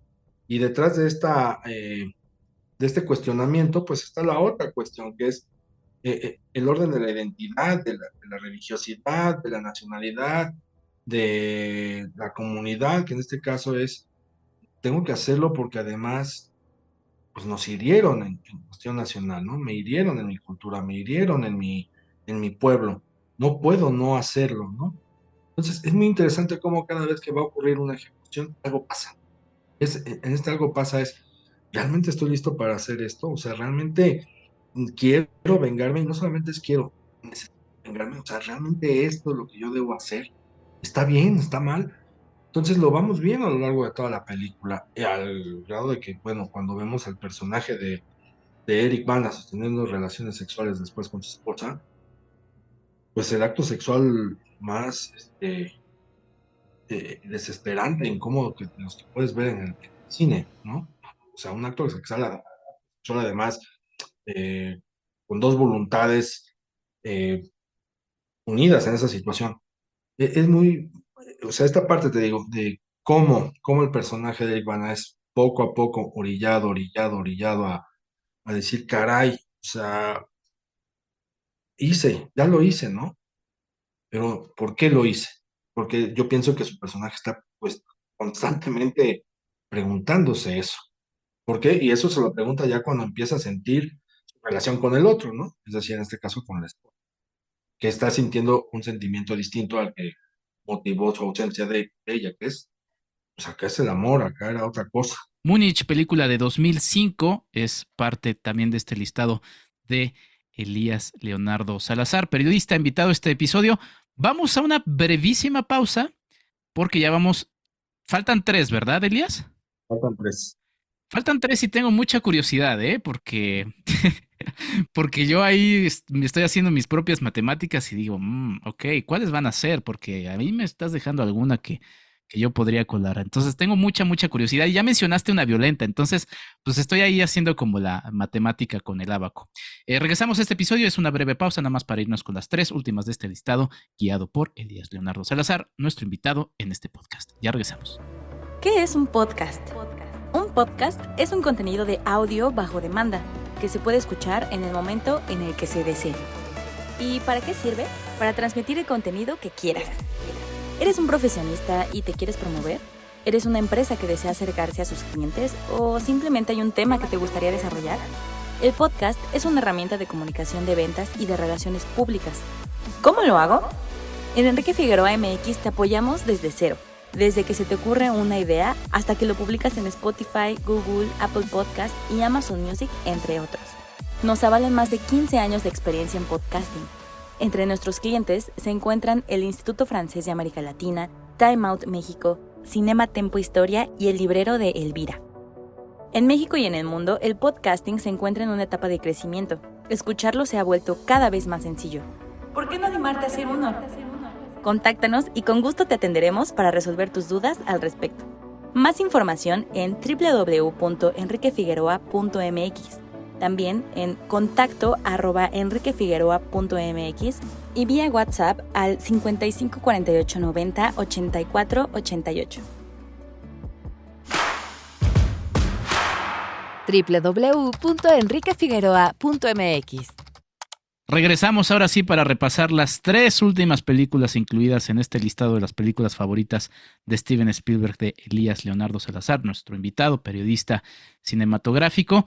Mi querido Elías, tengo mucha curiosidad de cuál es la otra película violenta que vas a mencionar en estas 3. Y ya con eso me vas a poner a hacer más matemáticas de cuáles son las otras 2. Adelante. Vámonos con Rescatando al Soldado Ryan, ¿no? No podemos Ok. dejar de mencionar. Cuando la vi en el cine, hubo gente que se salió. O sea, se salió a los 20 minutos. Me acuerdo que hasta una señora se fue a quejar, ¿no? De que no era lo que había visto en algún anuncio, etcétera, porque la consideró muy, muy, muy violenta, muy sangrienta y demás. Pero bueno, creo que detrás de esa textura que sí se muestra, ¿no? De los estragos que son la guerra, Steven Spielberg también nos orilla a cuestionarnos y a los personajes también, y a él mismo, como que al público estadounidense a cuestionarse que, ¿por qué? O sea, ¿por qué esa guerra? ¿Cuál era la intención realmente, no? Más allá de lo que en su momento se dijo que era una película patriotera para ensalzar y enaltecer al ejército de los Estados Unidos, pues a mí no me lo parece tanto, sinceramente, ¿no? Por el contrario, o sea, también Spielberg hace un cuestionamiento y una crítica hacia el actuar de este ejército, hacia la guerra en sí, ¿no? ¿Por qué? Porque vamos viendo un grupo de soldados que tienen que buscar a un hombre y es, oye, pues realmente vale la pena sacrificar a todo este grupo de muchachos para liberar a este. Y todo parte de la premisa de que, bueno, a ver, un alto mando del ejército dicen, oigan, pues tenemos una señora que tiene 4 hijos en la guerra, ya le mataron 3, el mismo día se va a enterar de que estos 3 fueron asesinados, pues hay que dejarle uno vivo, ¿no? O sea que tráiganse a este muchacho vivo porque ya tenemos compasión por ella, ¿no? Y para que traigan vivo a este chico, bueno, se orquesta toda una operación donde estas vidas, estas almas y estas voluntades, pues tienen que lidiar no solamente contra la misma guerra del conflicto internacional que existe, sino también pues contra sus propios pensamientos alrededor de lo que es la encomienda que les están dando. Y aquí Steven Spielberg tiene cositas que hay que entender que Spielberg también, de- debajo de esta grandilocuencia, de la gran producción que tiene, que sí se ve y está ahí, la espectacularidad, los detalles. En los mínimos detalles Spielberg nos está contando muchísimo. Yo lo vi en dos escenas muy particulares que se me quedaron grabadas. Una tiene que ver cuando el personaje de Tom Hanks saca una brújula y les dice, vamos a movernos hacia este lado, hacia el otro, que no le deja de temblar la mano, como todos sus hombres lo están viendo y es como, a ver, o sea, realmente vamos a confiar en este señor. Estamos aptos para hacerle caso a alguien que a lo mejor en un momento dado va a perder la cordura, o por qué le está temblando la mano. O sea, si él me tiene que cubrir, le voy a confiar mi vida porque le puede temblar el rifle, etcétera, ¿no? O sea, todos esos cuestionamientos que puedes tener en un momento de situación de crisis, ahí están. Y luego vemos cuando le dice, a ver, aquí, señor, tenemos estas placas, a lo mejor en estas placas está la del soldado que busca. Ah, a ver, revisa las placas. Sí, sí, sí, a ver. Contra que sí está, contra que no está. Entonces es como un jueguito de a ver si está o no está el nombre de él. Y el personaje de Tom Hanks le dice, a ver, ya, no está ahí, ¿no? O sea, no es necesario revisar todas las placas. Pero el no está ahí no es negarse a la idea o a la posibilidad de que esté muerto Ryan, sino más bien es también la confrontación de él, esta confrontación interna de decir, caray, ¿cuántos hombres han asesinado y cuántos faltan, no? ¿Quiénes son estos desconocidos, además? Y eso te lleva a pensar a ti también. quiénes son las familias de estos desconocidos, por qué tuvieron que morir así, etcétera. Más faltan de morir. O sea, estos pequeños detalles en las cositas, también Spielberg nos está diciendo mucho. Sí, sí, una tremenda película. Voy a remitirlos ahora no a un podcast de este podcast, valga la redundancia, sino a un episodio reciente de Cine Garage de Eric Estrada que lanzó acompañado de Sergio Huidobro, en donde justamente están haciendo una revisión de Salvando al Soldado Ryan, para que vean que aquí siempre sumamos con amigos, con colegas que suman, y pues esa es la idea. Le mando un abrazo grande a toda la gente de Cine Garage encabezadas por Eric Estrada. Pues ahí está. Ok, ¿cuáles son las otras dos? Bueno, va la otra, mi querido Elías, que ya voy a tener que poner ahí algunas menciones honoríficas, si me permites. Bueno, pues va la otra, porque yo creo que ya sentías que no la iba a mencionar, en una de esas ya te estabas enojando. A ver, ¿cuál? Pero tenemos que meter Jurassic Park, ¿no? Ah, ok, bueno, no estaba pensando en Jurassic Park, pero bueno, entonces eso me genera todavía más curiosidad. Adelante, dale. Tiene que estar, me parece que tiene que estar, por el momento en que se estrenó, por los avances tecnológicos que también requirió esa película para poderse hacer, ¿no? Dinosaurios, esta adaptación de empezar ya a trabajar con computadora para hacernos sentir y creer que en verdad eran reales estos dinosaurios, fue fantástico. O sea, como experiencia cinematográfica en el cine fue lo mejor que le ha podido pasar, yo creo que al público mexicano que pudimos ver en ese momento, porque lo sentías así, Enrique. O sea, realmente era algo fuera de serie, y que además no se veía como, los dinosaurios no se veían como si estuvieran realmente sobrepuestos o pegados ahí, ¿no? Como a Sí. veces se ve en algunas películas, ni todo es pantalla verde, no, no, no, no, no. O sea, realmente sentías que era real. Y creo que esa intención, te digo, de Spielberg, por darle al público no solamente un, un buen contenido digerible y entretenido, sino que también le haga sentir algo, es formidable. Y bueno, ya dentro de lo que es la película, pues vamos viendo, o sea, seguimos viendo estos dilemas que tiene Steven Spielberg con la paternidad. En este caso es el miedo a la misma, ¿no? El Sí. personaje de Sam Neill rechaza, ¿no? El miedo a la paternidad, yo no quiero, huelen mal, hacen por los niños, etcétera. Y después vamos viendo cómo pues tiene una especie de afinidad o de encanto con los menores, una preocupación. Y eso nos pasa mucho, yo creo que a varios hombres, por lo menos de la Ciudad de México, donde llegas a cierta edad y volteas y dices, a ver, bueno, yo en mi caso no tengo hijos, ¿no? Y te empiezas a preguntar, bueno, ¿por qué no he tenido hijos? ¿No? Y si yo te respondo a los 20 años fue por una cosa, a los 30 años fue por otra, pero a los 40 es por otra. Pero realmente tengo yo esta vocación paternal, no la tengo. Entonces, revisitar Jurassic Park, después de haberla visto, creo que, no sé, habré tenido unos 9 años, 10 años, no me acuerdo, y revisitarla a los 18, revisitarla a los 25, revisitarla a los 32, revisitarla ahora a los 40, me ofrece respuestas distintas. Entonces, quiero pensar que Spielberg no nada más hizo una película pensando en ese momento, sino que entregó un documento que es, a ver, ustedes lo van a revisitar años después, y no solamente van a pensar en los dinosaurios, van a pensar en muchas cosas, sino en las ambiciones humanas por querer construir forzosamente un parque de atracciones donde no hay. ¿A quién estamos destinando este parque de atracciones? Pues a qué gente va a poder venir a este espectáculo. ¿Realmente tendrán el dinero para poder pagarlo? Que es algo que también estamos viviendo hoy día, ¿no?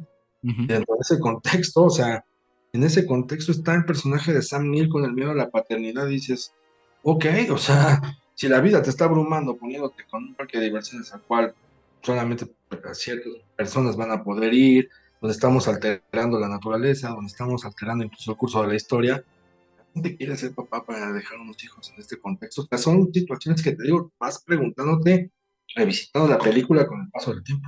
Sí, ya 30 años de Jurassic Park, obviamente película fundamental, bueno, para quienes la vieron en la infancia, en ese momento, para la infancia de muchos, ahí me incluyo. Y pues nada, sí, una película que hay que destriparle mucho, es una película que incluyo mucho en mis clases, entonces sí es una película que siempre voy hablando de ella. Y este elemento que decías del personaje de Alan Grant, ¿no? Interpretado por Sam Neill, que habla, es también una metáfora de la evolución, ¿no? Porque después de esa escena en la que vemos el final en donde abraza a los dos chicos con los que ha estado acompañándose a lo largo de la película, y la ve el personaje de Laura Stern, pues como diciendo, va, mira, lo que son las cosas, y después ese cierre que me parece muy bonito de las aves, pues, los dinosaurios evolucionados abriéndose camino también a la vida. Una película entrañable, entretenida, y que fíjate, y aquí voy a hacer otra vez el refuerzo de ese comentario que decía de Ready Player One. Decía que Ready Player One me hacía pensar mucho en George Lucas, porque el universo de este personaje que crea este universo, vale la redundancia, en donde se escapan y se atrapan y que de repente es cooptado por una corporación para otro tipo de fines, me hacía pensar un poquito en lo que para George Lucas al final termina siendo Star Wars para él, ¿no? Una especie como de prisión creativa que ya se liberó justo cuando vendió Star Wars a Disney. Fue para mí un acto de liberación del propio George Lucas de, ¿sabes qué? Ya no necesito este peso en mi vida, prefiero hacer, yo creo que está haciendo su cine experimental en su casa, y sería muy interesante poder ver en algunos años algo así, que es el cine que siempre le ha gustado a George Lucas. Y con Jurassic Park pienso en Steven Spielberg. O sea, es el propio Steven Spielberg también haciendo una especie como de reflexión de que como el personaje de Hammond, ¿no? Como inventor o bueno, cabeza de Jurassic Park, él tenía un sueño, y su sueño era hacer su circo y entretener a la gente, pero de repente ese sueño le rebasó y terminó siendo una catástrofe. Lo veo un poquito como Steven Spielberg, no hablando de una catástrofe, pero sí en el marco de que pues en ese mismo año hace la lista de Schindler, ya también está en un proceso de su vida en donde van a aparecer este tipo de, todas estas películas, básicamente las que mencionaste en esta parte recta final, Elías, más reflexivas sobre de él. Entonces, la propia Jurassic Park, aunque es una película de entretenimiento, la veo también como una reflexión propia a su filmografía, a sí mismo, y yo veo a Steven Spielberg en ese personaje de Hammond, y en ese diálogo que tiene con Laura Stern, lo veo reflejado ahí. Es una película que también resulta interesante por ese punto de vista. Fíjate, ya cortando, o sea, nos remontamos a Haití, a Caballo de Guerra, en esta parte que te digo, o sea, también el trato que tenemos los humanos con las especies. En este caso Sí. con los dinosaurios, vemos a este dinosaurio, no me acuerdo la especie, cuál es el nombre científico, pero vemos a Laura Stern cómo se agacha, lo acaricia, lo trata con amor, con dulzura, y a su vez el dinosaurio de alguna u otra manera con el ojo le responde a ese afecto. O sea, es algo que también Spielberg trata mucho, procura demasiado, ¿no? O sea, no sé si el señor tenga igual en su casa un perro, un gato con el cual le haga y juegue y de voces, porque tiene muy acentuado, ¿no? Lo tiene muy bien identificado además, cómo es la relación del ser humano con otra especie. Sí, sí, y bueno, y todo el proceso tecnológico, ¿no? Que ya habías mencionado, que nos demuestra que no todo es o sea, ahí sí está ILM metiendo todo el tema tecnológico. De hecho, es una gran fortuna la que termina sacando a flote la película, porque pensó en stop motion como tal, pero después al conocer bien el trabajo de ILM, que ya lo conocía porque ya había trabajado con ellos, pero al ver el desarrollo de las cosas que se iban haciendo, pues se empieza a combinar varios elementos que termina usando a su favor, y que otra vez en esta sección de amamos a George Lucas, cuando la ve Lucas dice, ya puedo hacer finalmente el Star Wars que siempre quise hacer, ¿no?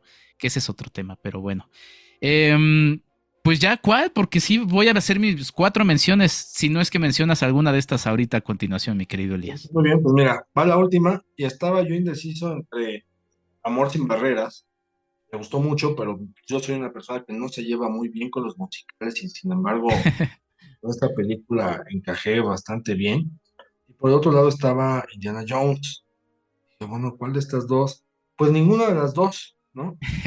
Entonces, Ajá. pues con la película que originó precisamente esta conversación, mi estimado Enrique, que es Los Fabelman. Ujú, sí. Los Fabelman me parece un testimonio muy interesante, importante y relevante de Steven Spielberg, porque a mí en lo personal me recordó mucho la recta final de mi papá antes de fallecer. Un hombre ya mayor, un hombre el cual yo nunca conocí, nunca le había escuchado de viva voz hablar, qué le dolía, o sea, qué le lastimó durante la infancia, durante la adolescencia, la adultez. Mi padre era un hombre que creció con mis abuelos. Mi abuelo paterno era un borracho desobligado, nunca estaba en la casa. Y mi abuela era una mujer muy agresiva, muy violenta, que lo amarraba a los árboles para que se hiciera hombre, para que se estirara, que le pegaba con el látigo para que se estuviera quieto, etcétera. Pues era una infancia terrible, dolorosa, ¿no? Y luego, pues bueno, con el paso de los años, mi padre y mi madre tuvieron un hijo antes que yo, falleció. Entonces también fue un dolor que él tuvo que trascender y que cayó, ¿no? O sea, llegó a la edad de los 65 años, y hasta esa edad, un día que me dice, vente, te invito a tomar un café, sí, se desahogó. Y recuerdo que en esa conversación yo le preguntaba, bueno, como, ¿por qué hasta ahora, no? O sea, ¿por qué nunca me platicaste nada? Y recuerdo muy bien su respuesta fue porque no es fácil, no es fácil. Entonces, mi padre perteneció a esta generación de pues, señores de edad de Spielberg, otros señores como Roman Polanski, que también en algún momento con el pianista se tuvo que... Pues para muchos hombres lo va entendiendo, no es fácil exteriorizar lo que están sintiendo, ¿no? Tienen que lidiar mucho tiempo en silencio, con sus maneras, con sus formas, para poder trascender, ¿no? Los traumas, los dolores que vivían. Y en ese sentido comprendí muy bien a Spielberg con los Fabelman. Dije, ok, o sea, este señor tardó más de 70 años en poder contarnos, bueno, más de 60, porque la separación de los papás fue mayor, más de 60 para poder contar su historia, pero además lo hace desde una postura muy interesante porque evita el melodrama, porque lo más fácil pudo haber sido vamos a tirarnos al llanto y a lo lacrimógeno, sencillo, y sin embargo él no, él lo cuenta también como parte de una aventura que ha sido su vida, y de una vida que fue marcada a partir de que el cine apareció en su... ¿Y cómo lo va haciendo? Pues lo va haciendo con estas secuencias que nos muestra también cómo fueron sus inicios y que nos remonta a muchas películas. O sea, vemos estas secuencias donde están tallando con sus amiguitos, ahorita hablamos de la amistad, donde están tallando con sus amigos, está filmando, está haciendo, pues lo está, haz de cuenta que estamos viendo Indiana Jones, ¿no? O sea, también vemos estas secuencias en la playa de cómo agarra la cámara y cómo está grabando, es una aventura lo que está filmando este hombre, nos está entregando una aventura, no nos está entregando un melodrama de esos lacrimógenos de, mira, ya le está reclamando al padre o está perdonando a la madre y el padre es, que sí pasa, ¿no? Hay una especie como de, quiero hacer la paz con ustedes, ¿no? Y te digo, si uno ve Atrápame si puedes y ve los Fabelman, véanlas, de verdad véanlas y dices, ok, en una les da con todo y en la otra es, vamos a llevar la fiesta en paz, perdónenme. Así los acepto con sus defectos, sus errores, porque además también está eso. No nada más es verlos con afecto, sino verlos como los personajes en sus individualidades que fueron, ¿no? Como cada uno de nosotros, o sea, tenemos un papá, una mamá, o tenemos un historial donde nuestros adultos, pues cada uno tiene su propia individualidad. Creo que por ahí también Spielberg lo hace muy bien. Te digo, con esos ejercicios que él tuvo, que él realizó y que él hizo siendo un joven para sumergirse en el cine, ¿no? Esa parte de también cómo acercarnos al cine me gustó mucho porque creo que por ahí pasamos varios, ¿no? Tú jugabas a ser Spielberg, eh, uno jugaba a lo mejor a ver, no, es que repite así las cosas, a imitar, ¿no? Yo me acuerdo que imitaba, por ejemplo, era, entonces yo con mis primos decía, no, pues que a ver, ponte la máscara así y imita. Y eso no era otra cosa más que lo que nos transmitía el cine. Entonces, todos hemos ido a esa parte de Spielberg y lo comprendemos. Y luego, por otra parte, este tema de la amistad que él tuvo dentro de las juventudes, o sea, estas juventudes que creemos que están perdidas, que no valen nada, que ninguneamos a la primera de cambio, insisto, Spielberg considera que no, que las juventudes valen. Y aquí nos lo muestra con sus compañeros que son solidarios con él. Dicen, ah, pues tú eres el que haces películas, pues te vamos a apoyar, ¿no? O sea, lo vamos a hacer con este personaje que es como su antagonista, rival escolar, que al final no hace otra cosa Spielberg más que desnudarnos a un chavo que pues vive en un contorno en el que a lo mejor no le han enseñado que pues, la amistad vale, que el afecto vale, que se vale sincerarse, o sea, que no tienes que ir con la capa de ser el bullying, ¿no? El bully de la escuela o el machito, etcétera, ¿no? A ver, o sea, detrás de este chavo hay algo que le está afectando. ¿Por qué no mejor nos cuestionamos qué es lo que le está afectando y vemos de qué manera aterrizado en un contexto donde otros chavos también están pasando por otro tipo de situaciones similares?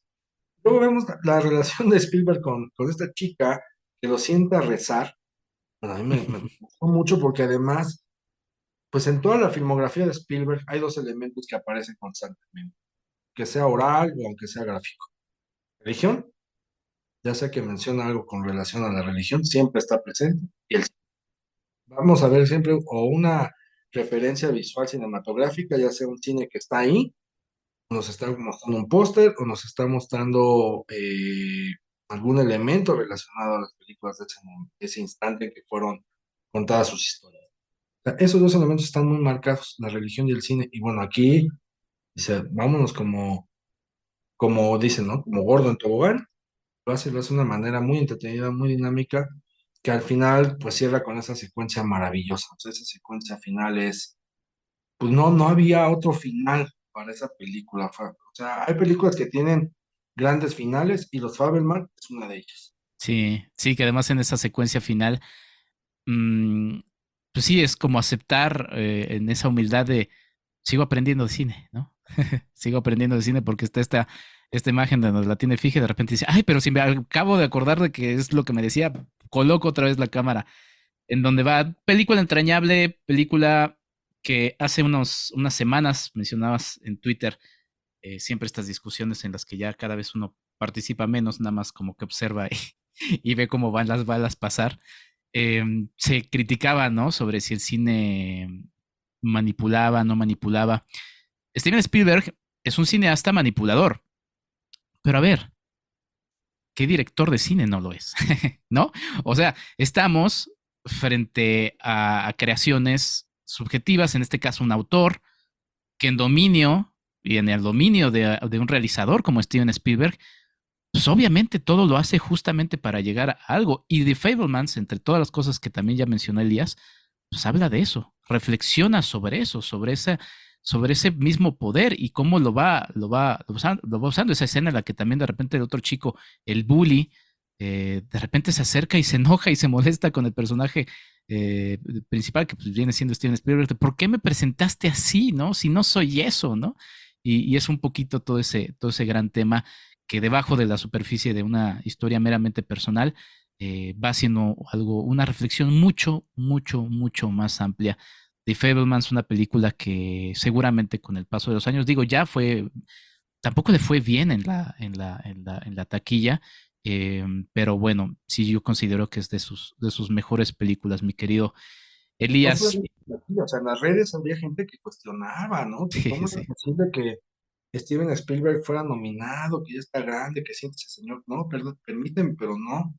O no han sí, visto la filmografía de Spielberg, o no lo quieren ver, o sinceramente no entiendo cuál es la lógica para dejar fuera a un hombre que además con un gran oficio y un gran manejo del lenguaje cinematográfico te cuenta historias. Te digo, por un lado, la vas a digerir fácilmente, ujú, pero por el otro también te vas a llevar algo a la casa para seguirlas pensando o sintiendo, que eso es también una cosa que se sí, nos ha olvidado, y saludos a Sergio Huidobro, que el otro día hablaba con él precisamente sobre eso, oye, pues es que las películas también son para hacerle caso a la emoción y para hacerle caso al sentimiento. claro, Últimamente estamos olvidando de eso, bueno, si alguien tiene ese tipo de películas, es Steven Spielberg, ¿no? O sea, sí. vaya, anda. Y esta escena hermosa donde él de niño ve la imagen del tren posada en sus manos, hermosa, ¿no? Y yo creo que eso es el cine, pues, ¿no? Cuando nosotros también estamos frente a una pantalla. Sí, sí, definitivamente una película muy buena, muy buena, The Fabelmans, película de 2022. Y pues nada, pues ahí está, mi querido Elías. Pues yo sí voy a sumar, te voy a sumar tres más, rapidísimo, nada más las voy a mencionar. La que ya habías casi querido colar, que era West Side Story, yo sí la sumo, yo también tengo una relación compleja con el musical, pero todo el dominio del lenguaje cinematográfico de Steven Spielberg, esta la propia de West Side Story, es también base para poder abrir una conversación sobre apreciación cinematográfica en todos los elementos. No que todas las demás películas de Steven Spielberg no lo sean, pero incluida la propia amistad que ya mencionabas, pero esta sí tiene muchas cosas y además creo que es muy interesante abrir una conversación así con un musical, ¿no? Y inclusive esa película que pareciera que hablamos de la relación papá, hijo. Esta también cierra con un bonito detalle en donde dices, ok, ahí está la mención, ¿no? Porque se la dedica justamente a su papá. Otra que también destaco después de revisar esta filmografía, que los invitamos a que la revisen. De verdad, son 33 películas. De repente uno anda perdiendo el tiempo en otras cintas. Permítanse revisar a Steven Spielberg. Las aventuras de Tintín, El secreto del unicornio, que Sí, me divirtió mucho. sí, fíjate que pues obviamente pensé en Indiana Jones, pero todas estas posibilidades y ahora que está en el tema la animación, todas estas transiciones que hace la película son extraordinarias y no podría haberlas hecho de otra manera si no es con animación, ¿no? Es una película que además se filma con motion capture para poder tener los movimientos naturales y ya después pasarlo a animación. Es una aventura muy entretenida. Bien podría ser, o sea, me gustan las de Indiana Jones, pero esta me gustó mucho, mucho, mucho más. O sea, la verdad es que es una película muy, muy entretenida. Y pues sí, se va a este paso que también tiene un Steven Spielberg por el cine de animación que creo que es interesante de revisar. Y por último, esta sí te la voy a reclamar porque esta sí es de mis películas favoritas de la vida, que es Inteligencia Artificial de Steven Spielberg, que además, pues bueno, entre muchos elementos, pues es también como una especie de su Pinocho. Y es una película muy dura. Esa entra en esa categoría de películas que me gustan, pero que difícilmente trato de revisar para no partirme el corazón. Se pelea siempre el lugar con E.T., que esa sí la puedo ver. Y Inteligencia Artificial sí es muy dura, pero me gusta muchísimo. Y además, pues bueno, pues toda esta, pues sí, colaboración o no, pero con Stanley Kubrick, que pues finalmente se siente más como una película de Steven Spielberg. Porque sí, pues, si la hubiera terminado o hecho Stanley Kubrick, sería una película diferente, por este elemento que mencionas justamente las emociones, ¿no?